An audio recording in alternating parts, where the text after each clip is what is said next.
On the night of February 16, 1974, a 17-year-old girl sat in a car in a bowling alley parking lot in Fort Worth, Texas, next to the boy she loved. Her name was Carla Walker. She'd just come from a Valentine's dance. She was a cheerleader, a junior at Western Hills High School, and she had maybe a minute left to live the life she knew. A man wrenched open the passenger door. He had a .22 caliber Ruger pistol, and he pointed it, and he pulled the trigger. The gun didn't fire. He pulled it again. Nothing. He pulled it a third time, and still it wouldn't go off. That jammed gun is the reason there was a struggle instead of a killing right there in the front seat. It's also the reason a man walked free for the next 46 years. Because the police had his name almost immediately. In 1974, they interviewed a Fort Worth man named Glen Samuel McCurley. He owned a .22 Ruger, the same kind of gun. They asked him about it. He said it had been stolen. He passed a polygraph, and they let him go. For 46 years, Carla Walker's family lived without an answer. Her parents grew older. Her little brother grew up carrying what he called silent anger and rage. The dress she wore that night sat in an evidence storage room, waiting for a kind of science that hadn't been invented yet. And then, in a lab in Texas, that science finally caught up. It didn't need a witness. It didn't need a memory. It only needed what was left on that dress. This is the story of how a girl the world nearly forgot got her name back, and how the man who took her was found hiding in plain sight. If you're new here, this channel tells the stories of forgotten victims who finally received the justice they deserved. Every case we cover went cold, sometimes for decades, until a breakthrough changed everything. If that's the kind of story that matters to you, hit like and subscribe so you don't miss the next one. Because before we get to the parking lot and the gun and the 46 years of silence, you need to know who Carla Walker was. Because she wasn't just a name in a case file. She was born on January 31, 1957 in Fort Worth, Texas. By the winter of 1974, she was 17 years old, a junior at Western Hills High School on the west side of the city. She was a cheerleader. She stood on the sidelines under the Friday night lights and led the crowd. And if you went to Western Hills in those years, you knew her face. Her family was an ordinary Fort Worth family. Her father was Leighton Walker. Her mother was Doris Walker. And she had a younger brother, Jim, who in February of 1974 was just 12 years old. Jim looked up to his big sister the way a 12-year-old boy looks up to a 17-year-old girl who seems to already have the whole world figured out. He had no way of knowing that the events of that one weekend would shape the next 4.5 decades of his own life. Carla had a boyfriend. His name was Rodney McCoy, and it matters right at the start of this story that you understand who Rodney McCoy was, because for years the wrong people looked at him with suspicion. Rodney McCoy loved Carla. He was with her that night because that's where a 17-year-old boy in love wants to be, next to the girl he cares about on a Saturday night after a dance. What happened in that parking lot happened to him too. He was a victim. Hold on to that, because the story is going to test you on it. That Saturday, February 16, 1974, was the weekend of the Valentine's dance. Fort Worth in February is cold and flat and gray, and the dance was the kind of night that 17-year-olds remember for the rest of their lives.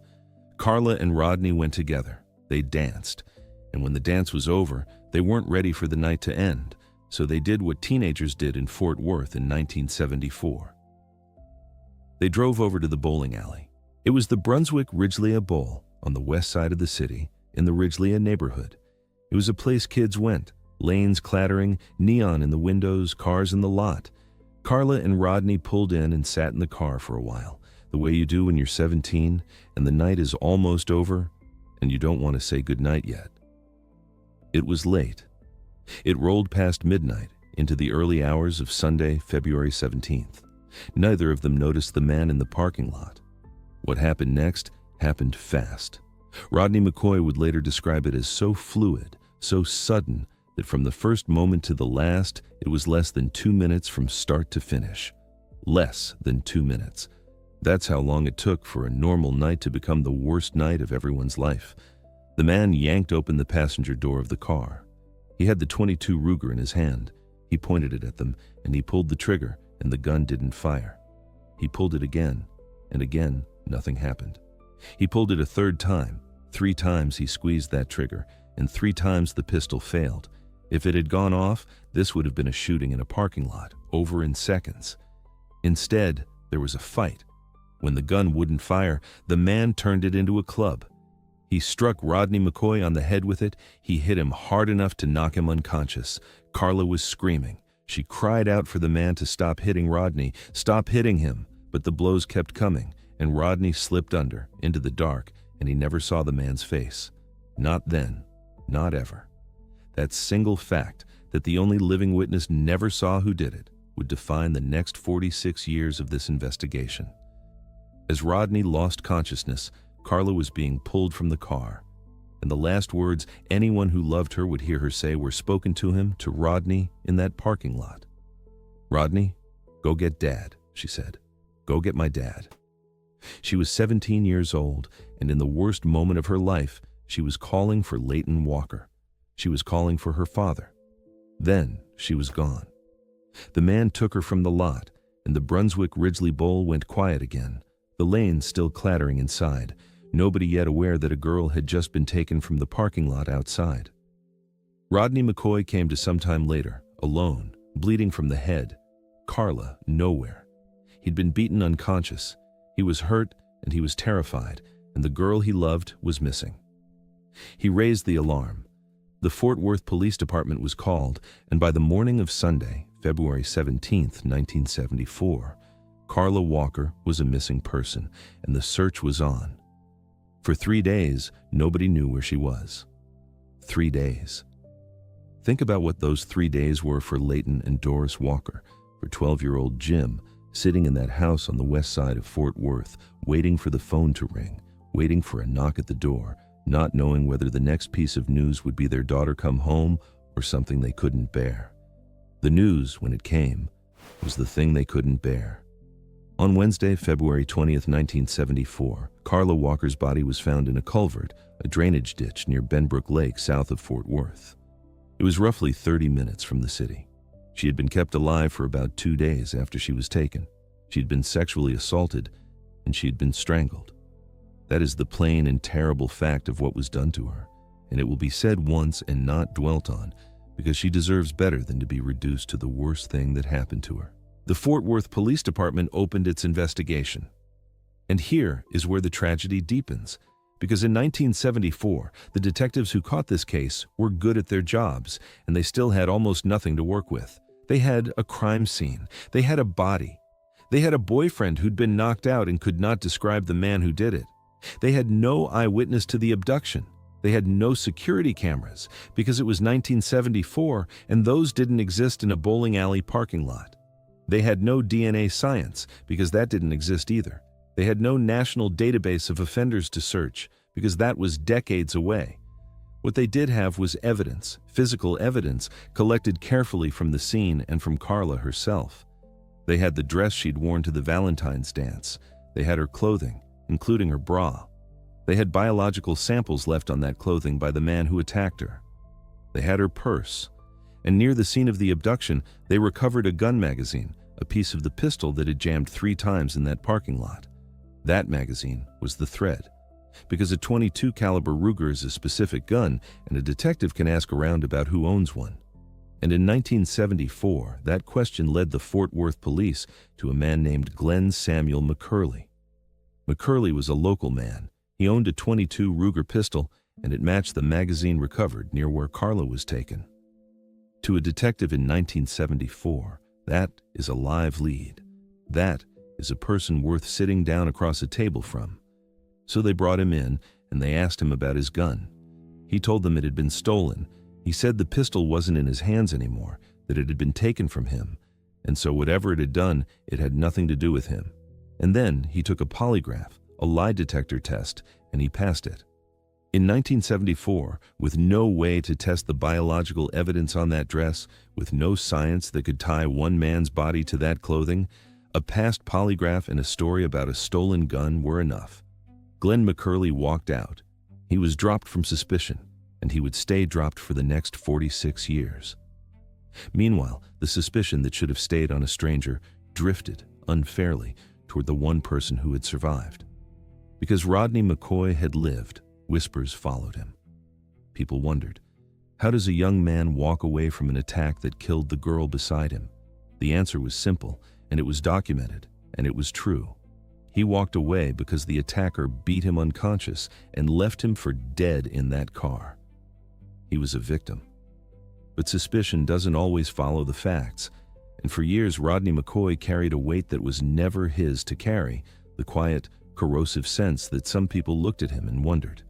He had lost Carla, and on top of that loss, he had to live under a shadow. So this is where the case stood as 1974 turned into 1975, and 1975 into 1976. A 17-year-old girl was dead, a family was shattered, a boyfriend was grieving and quietly suspected. A gun magazine sat in an evidence room next to a folded dress, and the one man whose gun matched that magazine had answered a few questions, passed a test, and gone home to live his life in the very same part of Fort Worth where Carla had been taken. And then the case went quiet. What quiet means for a murder case is not that anyone forgot. It's that the phone stopped ringing with new leads. It's that the file, thick at first, stopped getting thicker. The detectives who'd worked it moved on to other cases, because there are always other cases, and then those detectives retired and new ones came who'd only ever known the Carla Walker file as a folder in a cabinet, a name from before their time. The evidence went into storage. The dress, the bra, the biological samples, the purse, the gun magazine, all of it boxed and labeled and shelved, and there it sat. But a family does not go into storage. A family lives every single day with the empty chair. Leighton and Doris Walker raised their son Jim in a house where Carla's absence was a permanent resident, and Jim grew up. He went from being the 12-year-old boy who'd lost his big sister to being a man who could not put it down. He would say, years later, that as a 12-year-old, this affected him for 45 years of his life. Silent anger and rage, not knowing who did this to his sister. Silent anger and rage. 45 years of it. That's the human cost of an unsolved case, and it doesn't show up in any evidence log. Jim Walker didn't let the case disappear. He became its keeper. He carried Carla's story publicly across the decades, kept her name in front of anyone who'd listen. And in time, he took a seat on the Fort Worth Police Department's Cold Case Support Group, its board of directors, working alongside the very department that was still holding his sister's evidence. He made himself part of the machinery of remembering, so that his sister would not become just another folder that nobody opened. And every so often, the department did open it, because a cold case is not a closed case. Over the years, as the science of DNA began to develop, investigators went back to that boxed evidence, back to the dress and the biological samples preserved from 1974, and they tried to test them. Conventional DNA testing, the standard method, the same kind of testing that solved crimes across the country through the 1990s and 2000s, was tried on Carla Walker's evidence. And it failed. It failed for a reason that had nothing to do with effort and everything to do with time. The samples were old.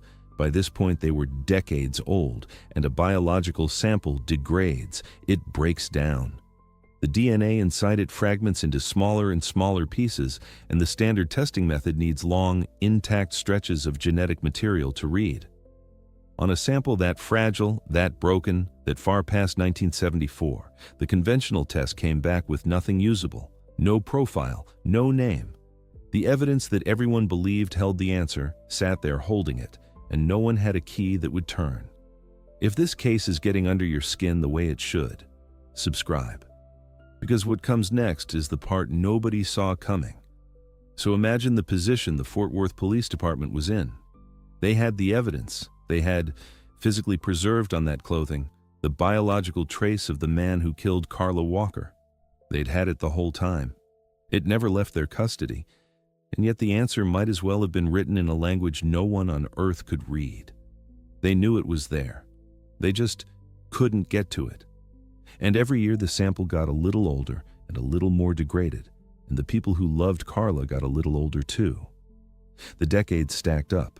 The 1970s became the 1980s, Disco and bell-bottoms gave way to a whole different world, and Carla Walker was still a 17-year-old girl in a photograph, frozen at the age she'd been in 1974, while everyone who'd known her kept aging past her. The 1980s became the 1990s. DNA evidence went from science fiction to courtroom staple, convicting the guilty and freeing the wrongly imprisoned all over America, and still it couldn't touch this case. The 1990s became the 2000s. A national DNA database called CODIS came online, letting investigators compare a crime scene profile against millions of known offenders. But CODIS only works if you can build a profile in the first place, and the Carla Walker sample was too degraded to build one. And even if they had, CODIS only contains people who've been entered into it, people arrested and convicted and swabbed.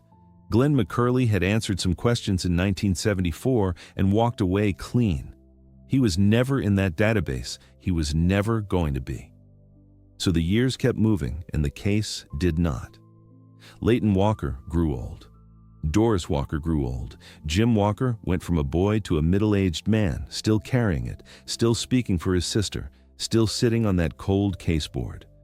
And somewhere in Fort Worth, in the same corner of the same city where Carla had been taken from that parking lot, Glen Samuel McCurley was also growing old, living quietly, going about an ordinary life, getting away with it 1 year at a time while a girl's dress waited in an evidence room a few miles away, holding his secret in a code no one could yet crack. 40 years is a long time to wait for anything. It's long enough for the detectives who first worked a case to be gone. It's long enough for the technology that might solve it to not yet be invented when you start waiting, and to arrive only when you've nearly given up. For the Walker family, the wait stretched past 30 years, and then past 40. And the honest truth is that a case this old, with testing already tried and failed, is the kind of case that most people quietly assume will never be solved. The trail wasn't just cold, it was frozen solid, but the evidence was still there. That's the thing that made all the difference, the decision, made over and over across the decades by people whose names most of us will never know, to keep that evidence, to not throw it away, to preserve the dress and the bra and the biological samples from a 1974 murder through 40-some years of moves and storage and changing technology, on the faith that someday, somehow, science might catch up to what was sitting on that fabric. And around 2019 and 2020, science finally did. The turn came from an unexpected direction. In April of 2020, Carla Walker's case was featured on a television program, an Oxygen Network series called The DNA of Murder with Paul Holes. Paul Holes was a cold case investigator who had built a national reputation for cracking exactly this kind of case, the decades-old murder everyone had given up on. He'd been part of the team that identified one of the most notorious serial killers in American history through genetic genealogy. And now he was turning that same lens on other frozen cases. Holes did two things that mattered. First, he brought national attention to Carla Walker's murder, put it on television in front of millions of people. And second, and this is the part that actually broke the case, he connected the Fort Worth detectives to a laboratory in Texas that specialized in doing the one thing everyone else had failed to do. He introduced them to a company called Othram.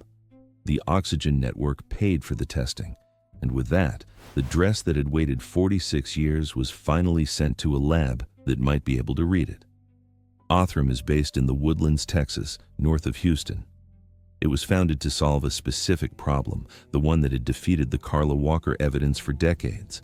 How do you pull a usable DNA profile out of a sample that's degraded, tiny, old, damaged, the kind of sample that standard forensic testing throws up its hands at? That is Othram's entire reason for existing. And to understand why they could do what no one else had, you need to understand, in plain terms, why the old testing kept failing. Because this is the heart of the whole story. This is the part where biology does what memory never could. Here's how conventional DNA testing works, the kind that had already failed on Carla's dress. It's called ester testing, which stands for short tandem repeat. It looks at about 20 specific spots in the human genome, just 20 markers. At each of those 20 spots, it counts a repeating pattern in your DNA, and because everyone's counts are a little different, those 20 numbers together make a kind of genetic fingerprint. 20 markers is plenty to match a fresh sample to a suspect or to search the CODIS database. It's fast, it's cheap, and it's been the workhorse of crime labs for decades. But STR testing has a fatal weakness, and Carla's case ran straight into it. Those 20 markers have to be intact. The stretches of DNA, the test reads, have to be long enough and unbroken enough to count the repeats. And on a 46-year-old sample, the DNA has shattered into fragments far too short and too broken. Too many of the 20 markers were damaged or simply gone. When you can't read the markers, STR gives you nothing. That's why every earlier attempt came back empty. It wasn't that the killer's DNA wasn't on the dress, it was that the tool being used needed pieces that time had already destroyed. Othram used a completely different tool. Instead of reading just 20 markers, they used a technique called next-generation sequencing to read hundreds of thousands of much smaller genetic markers, called SNPs. A SNP, spelled SNP, is a single nucleotide polymorphism, which is a technical way of saying a single-letter difference in the genetic code. Your DNA is written in a 4-letter alphabet, billions of letters long, and at certain positions, one person might have one letter where another person has a different one. Those single-letter differences are SNPs, and there are millions of them scattered across the human genome. Here's why that matters for a broken sample. Because a SNP is just a single letter, you don't need a long, intact stretch of DNA to read it. You only need the tiny fragment around that one position. And a degraded sample, the kind that defeats STR testing, is still full of tiny fragments. Where the old method needed long ropes of DNA that no longer existed, the new method could work with the short, broken scraps that were still there. Othram took those scraps and read hundreds of thousands of single-letter markers, and out of a sample that everyone else had declared unreadable, they built an ultra-sensitive DNA profile. A dense, genome-wide portrait of the man who killed Carla Walker, assembled from what was left on a dress after 46 years. But building the profile was only half the science, because a profile by itself is just a long string of genetic code. It doesn't come with a name attached, and the man it belonged to, Glen McCurley, was not in CODIS, was not in any law enforcement database, had never been swabbed. If all Othram had done was build a profile and search the police databases, they'd have gotten the same answer as everyone before them. No match. The profile would have been a stranger's, floating free, connected to nobody. So they did something that a police database can't do. They took that dense genome-wide profile and they compared it not against known criminals, but against public genealogy databases, the kind of DNA databases that ordinary people upload their results to when they're researching their family tree, trying to find long-lost cousins, mapping out where their ancestors came from. This is the field called forensic genetic genealogy, and the logic behind it is beautifully simple. When you search that dense a profile against a genealogy database, you're not looking for the killer himself. He's almost certainly not in there. What you're looking for are his relatives, his cousins, people who share a chunk of DNA with him because they share an ancestor. And the killer's cousins might very well have taken a genealogy test, even if the killer never did. The database comes back and says, this crime scene profile shares DNA with these people, and based on how much they share, they're distant relatives of whoever left it. From there, it becomes detective work built on family trees. Genealogists take those distant relatives, the cousins who matched, and they start building outward and backward, tracing the family lines, finding the common ancestors, drawing the branches down through the generations. They're trying to find the one point in that sprawling family tree where all the lines converge on a person who fits, a man who was the right age, living in the right place, at the right time. In Carla Walker's case, the tree narrowed, generation by generation, branch by branch, until it pointed at a single family, a set of brothers named McCurley. And when the investigators looked at those brothers and asked which one had been in Fort Worth in February of 1974, living near the place where a 17-year-old girl was taken from a bowling alley parking lot, one name came back, a name they already had in a file from 46 years earlier. Glen Samuel McCurley. The name landed on the desks of two Fort Worth detectives, Jeff Bennett and Leah Wagner, who were now carrying a case older than they were. At Othram, the work had been managed by people like Michael Vogan, the company's director of case management, part of the team that had turned a 46-year-old stain into a genome-wide profile and then helped run it down to a family, and then to a man. But a family tree, however carefully built, is not proof. Genetic genealogy could point at Glen McCurley. It could tell the detectives where to look. It could not, by itself, put him in a courtroom. For that, they needed his actual DNA, taken from his actual body, matched directly to the profile from the dress. They weren't going to knock on his door and ask for it. If Glen McCurley was the man who'd killed Carla Walker and lied his way clear of it in 1974, the last thing you'd do is warn him he was a suspect again. So the detectives did what investigators do in these cases. They watched him, and they waited for him to throw something away. Everyone discards their own DNA all day long, on a coffee cup, a cigarette, a straw, a piece of trash. You shed it constantly, and once you throw it in the garbage and set it out, the law allows police to collect it. So in 2020, the Fort Worth detectives covertly recovered discarded material carrying Glen McCurley's DNA from the trash outside his home. They took that discarded sample to the lab, and they compared the DNA of a 77-year-old Fort Worth man to the profile pulled from the dress Carla Walker wore to a Valentine's dance in 1974. It matched. 46 years. A jammed gun, a past polygraph, a stolen gun story, a folder that went quiet, a family that aged, a dress that waited. And it all came down to this. The man they'd questioned in 1974 and let walk was the man whose DNA was on the evidence the whole time. The science hadn't found a new suspect. It had confirmed the one they'd had at the very beginning, the one who'd been living a few miles away that entire time, the one who thought he'd gotten away with it, and for 46 years he had. On September 21, 2020, the Fort Worth Police Department arrested Glen Samuel McCurley for the capital murder of Carla Walker. He was 77 years old. When they took him into custody and when they searched, a .22 caliber Ruger pistol was found concealed in his home, the same make and model of gun that had jammed 3 times in a parking lot in 1974. Nearly half a century later, an old man in Fort Worth was still holding onto that kind of pistol. Think about the arithmetic of that arrest for a moment. Carla Walker was 17 when she died. She would never turn 18, never graduate from Western Hills High School, never grow up. And the man who took all of that from her had been allowed to grow all the way old. He'd gotten 46 extra years, the years she never got, and he'd spent them free, quiet, ordinary in the same city. He was arrested at 77, an age Carla would have reached in the year 2034, an age she was robbed of ever seeing. When the Fort Worth Police Department announced the arrest, it landed like a thunderclap for a family that had waited most of their lives. Jim Walker, the little brother who'd been 12 years old that February night, was now a grown man who'd spent 45 years in what he called silent anger and rage, not knowing who did this to his sister. And now, finally, he knew.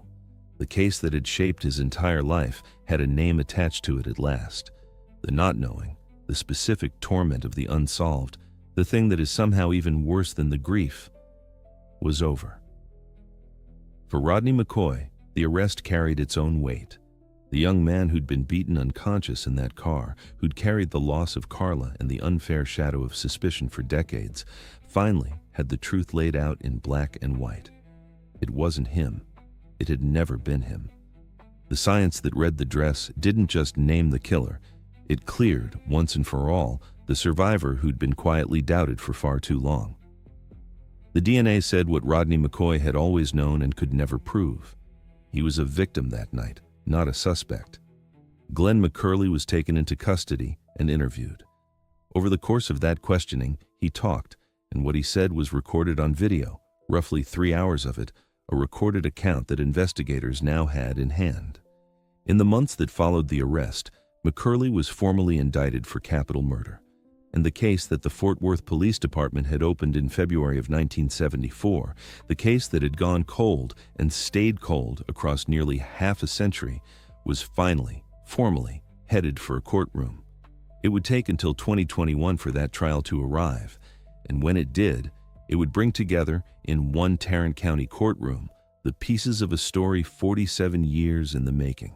The survivor who'd finally get to tell a jury what happened in that parking lot, the recorded words of the man who'd stayed silent for a lifetime, and the science that had reached back across half a century to name him. The trial opened in Tarrant County, Texas in August of 2021, 47 years after Carla Walker was taken. It was held before Judge Elizabeth Beach. Glen McCurley, now 78 years old, sat in the courtroom charged with capital murder, and he had pleaded not guilty. A jury had been seated. The state was ready to lay out piece by piece the case that 4.5 decades had finally made possible. The prosecution's very first witness was Rodney McCoy. Think about what that moment meant. The boy who'd been in the car, who'd been beaten unconscious, who'd carried grief and suspicion for a lifetime, was now a man in his 60s, taking the stand to testify about the worst 2 minutes of his life, 47 years after they happened. He told the jury about the Valentine's dance, about the bowling alley, about the man who wrenched open the passenger door. He described how fluid and fast it was, less than 2 minutes from start to finish, and Carla was out of the car. He told them about the gun that wouldn't fire, and being struck on the head and going under. And he told them Carla's last words, the words he'd carried for 47 years, the words she'd cried out as she was pulled away. "Rodney, go get Dad, go get my dad." A courtroom in 2021 fell silent hearing a 17-year-old girl call for her father across half a century. Then the jury heard from the defendant himself, not on the stand, but on video. The prosecution played the recording of McCurley's police interview, roughly 3 hours of it, his own recorded words filling the courtroom. For a man who had said nothing, admitted nothing, and hidden in plain sight for 46 years, his voice was now evidence against him, playing to the 12 people who would decide his fate. The trial was in its third day. And on that third day, August 24, 2021, before the jury ever reached a verdict, Glen Samuel McCurley changed his plea. In open court, he stood and pleaded guilty to the capital murder of Carla Walker. After 47 years of denial, after the stolen gun story in the past polygraph and a lifetime of silence, he admitted it. He waived his right to have the jury decide, putting his fate directly in the hands of Judge Elizabeth Beach. There would be no death penalty. The prosecution had announced before the trial began that they would not seek it. And so the sentence that Judge Beach imposed that same day, on the third day of trial, was life in prison. Life without parole. A 78-year-old man was sentenced to die behind bars for what he'd done to a 17-year-old girl in 1974. He would never spend another free day. The 46 years of borrowed freedom were over, and the rest of his life belonged to the state of Texas. There was no grand apology, no breakdown, no moment of redemption from the man himself. Later, McCurley would offer his own bleak explanation for why he'd finally pleaded guilty. He said he did it because he'd had enough hounding. Not remorse, not the weight of conscience. Just annoyance at being pursued. Even at the end, even having admitted what he did, the smallness of the man stood in stark contrast to the enormity of what he'd taken. Carla Walker's life weighed against a man who described his own guilty plea as giving in to being hounded. But the sentence stood, and it was justice, late as it was. For the Walker family, the courtroom delivered the thing that 47 years had denied them: a name, an admission, and a consequence. The man who had killed Carla was going to prison for the rest of his life, and he was going to stay there. There would be no appeal that changed it. The plea was his own. The guilt was settled by his own words and by the science that had cornered him. Glen McCurley did not spend long behind those bars. He was already an old man when he was sentenced, and on July 15, 2023, less than 2 years after his guilty plea, he died in custody at the Gibb Lewis Unit, a Texas prison. He died a convicted murderer in a cell with Carla Walker's name finally and permanently attached to his crime. The record of what he did will never be undone. He will be remembered, to the extent he is remembered at all, as the man who killed Carla Walker and got away with it for 46 years, until biology did what a lie detector in 1974 could not, And out of this one case, out of one dress preserved for 46 years in one lab that could finally read it, came something meant to reach far beyond Fort Worth. Because the people who fought for Carla understood something.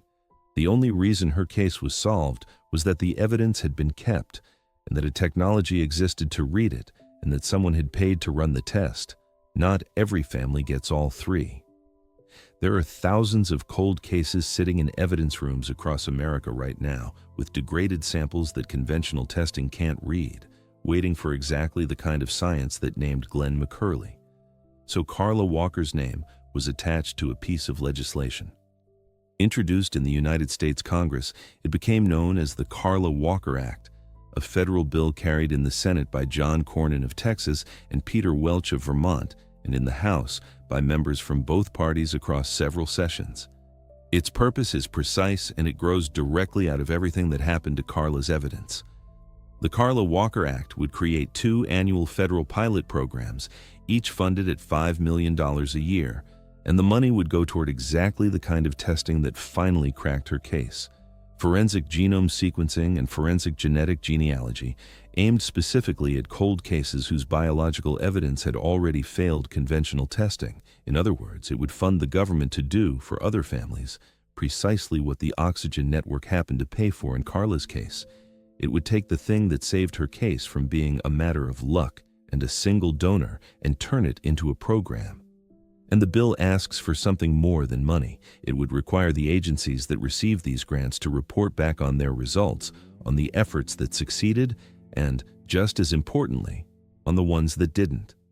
Because a young field like genetic genealogy grows by learning from every attempt, the failures as much as the victories. The law was built to be an honest ledger, not just a checkbook. In its design, it was meant to be a counterpart to an earlier law, the Debbie Smith Act, which for years has funded the older conventional kind of DNA testing in the CODIS database. Where that law fed the 20-marker system, the Carla Walker Act was written to fund the newer science, the hundreds of thousands of markers approach that reaches the cases the old method can't. The bill was carried forward across multiple sessions of Congress, reintroduced as the years went on, championed in the House by representatives from both parties, and pushed in the Senate. It passed the United States Senate in the summer of 2026, a milestone reached more than 50 years after a 17-year-old girl was taken from a bowling alley parking lot in Fort Worth. A girl who never got to grow up became the name on a federal effort to bring thousands of other families the same answer her family finally received. That is what the Walkers built out of their loss. Not vengeance. A machine for finding the truth, stamped with Carla's name, pointed at every degraded sample sitting in every evidence room in the country, waiting the way her dress once waited. Jim Walker, the 12-year-old boy who grew into the family's decades-long voice, had spent his life refusing to let his sister be forgotten, sitting on a cold caseboard, keeping her name alive. And in the end, her name did more than get remembered. It went to Washington. It became a reason that some other family, in some other city, with some other frozen case, might one day get the knock on the door that says, "We finally know." The evidence had been kept, the science had arrived, and a girl who was gone for 47 years had, at last, been given back her name. The path that legislation took through Congress had its own long roster of names, people who put their weight behind a bill about a girl most of them had never met. In the House of Representatives, it was first introduced by Kelly Armstrong in 2022, and when it didn't cross the finish line, it was carried again, reintroduced in 2024 by Wesley Hunt and Eric Swalwell, a Republican and a Democrat standing together on it. In the Senate, John Cornyn of Texas and Peter Welch of Vermont introduced their version in 2024 and brought it back again on May 22, 2025, refusing to let it die on the calendar. Session after session, the bill was reintroduced because the people behind it understood that in Congress, persistence is its own kind of evidence, and they had learned persistence from a family that had waited 47 years. And the effect of Carla's case rippled outward closer to home, too.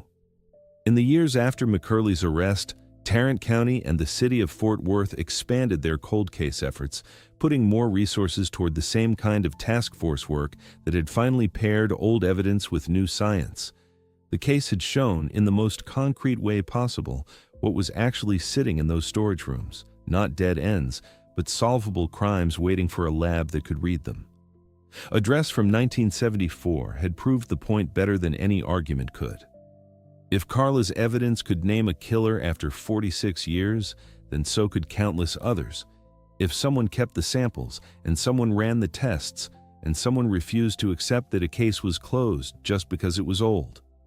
That was the lesson Fort Worth took from the Walker case and started building into how it handled the ones still open.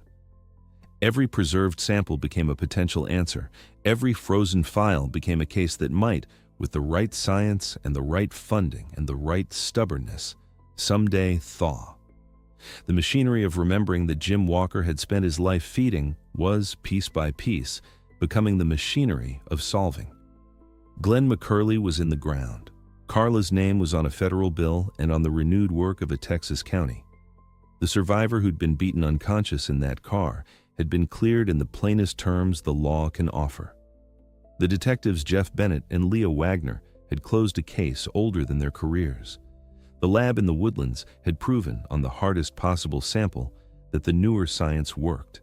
And a father's daughter, a mother's daughter, a little brother's big sister, a 17-year-old cheerleader from Western Hills High School, was no longer an open question in a file cabinet. She was a solved case, a name spoken in a courtroom, a name carried to Washington, a name that would now help find other names. For 46 years, a man believed a jammed gun had saved him. 3 failed trigger pulls in a bowling alley parking lot, and then a lie about a stolen pistol, and then a past polygraph, and he walked out into 46 years of ordinary Fort Worth mornings, certain he'd won. He was wrong. The same night that gun failed to fire, it started a struggle, and that struggle left something behind on a dress. And that dress waited. It outlasted him. Justice came late for Carla Walker. It came too late for her to grow up, too late for the graduation she never had, too late for the life a 17-year-old girl should have gotten to live. But it came. It came because a family refused to let her be forgotten, because a brother named Jim carried 45 years of silent anger and turned it into a seat on a cold case board. It came because detectives like Jeff Bennett and Leah Wagner picked up a file older than they were. It came because a lab in Texas could finally read what time had nearly erased, not memory, not a witness, biology. The truth had been on that dress the whole time, and one day the science caught up and spoke her killer's name out loud. Carla Jan Walker was born on January 31st, 1957. She was a cheerleader at Western Hills High School. She came from a Valentine's dance and called for her father in the dark, and for a long time, the world let her become a folder in a drawer. She isn't that anymore. She has her name back. If this story moved you, share it with someone who needs to hear it. Subscribe to Unsolved America, and know that every time you show up for one of these videos, you're helping make sure that victims like Carla are remembered for who they were, not just how their stories ended.